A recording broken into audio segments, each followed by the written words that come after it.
Hello and welcome to Eternal in 5.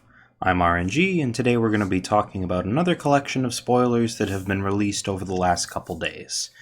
I've cherry-picked these spoilers such that we're focusing mainly on the constructed plants, and we're going to be skipping over the majority of the draft cards.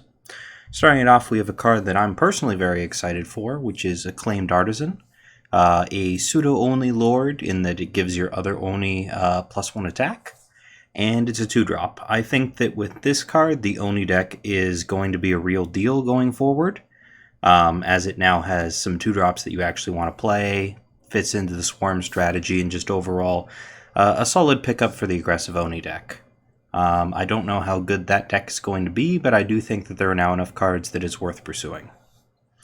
Another card for the Oni deck, although a different kind of Oni deck, is Ryujin, Conflict Within, which is a 6/6 that has a summon effect that could just kill an enemy unit outright if it has fewer battle skills than all your Oni have.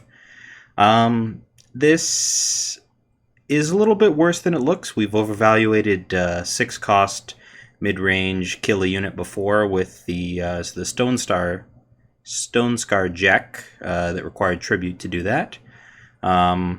It's not that easy to get that many battle skills. You only need one to start killing things, but the problem is that Oni lack other mid-range cards that you can ramp into, and Ryujin really requires other Oni in order to be effective, as just on her own she can't kill anything as it's fewer battle skills.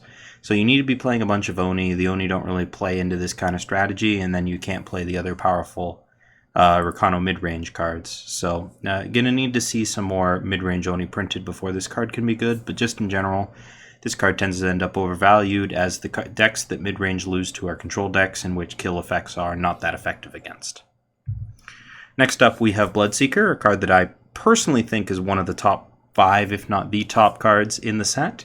A 1-cost 2/3 is all you're really looking for in an aggressive card, and this has the huge upside of if the game goes long, it turns into a 4/5 or even a 6/7, which is enormous for 1 cost. It's an irrelevant tribe, elves, and gets better if you have some self-mill effects, so it's not usually going to hit a 4/5 on its own, unless the game goes quite a bit longer than an aggro deck is looking for, but it does give you that kind of long game insurance, and it starts out with a very powerful base. Additionally, the deal 1 damage to you is probably a drawback, unless you are in some kind of deck that procs from life loss, which we haven't seen yet, but always something to keep in mind. Reverse life force could be a thing.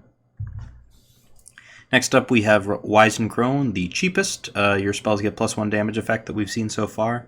It is a Yeti, but it does not have 3 power, and it doesn't look poised to displace anything in that deck. That said, there is a spell damage deck running around that some people are playing for fun, so it's possible that that finds a spot there as the cheapest option in order to play it and then dump a whole bunch of spells from your hand.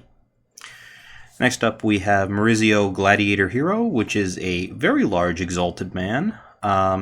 As just a vanilla 7/7 for 7, it's not something I'm too interested in, but Mastery 10 looks pretty cool. Playing the top 3 units of your deck could be a very large game, especially if your top of your deck is filled with other 7/7s.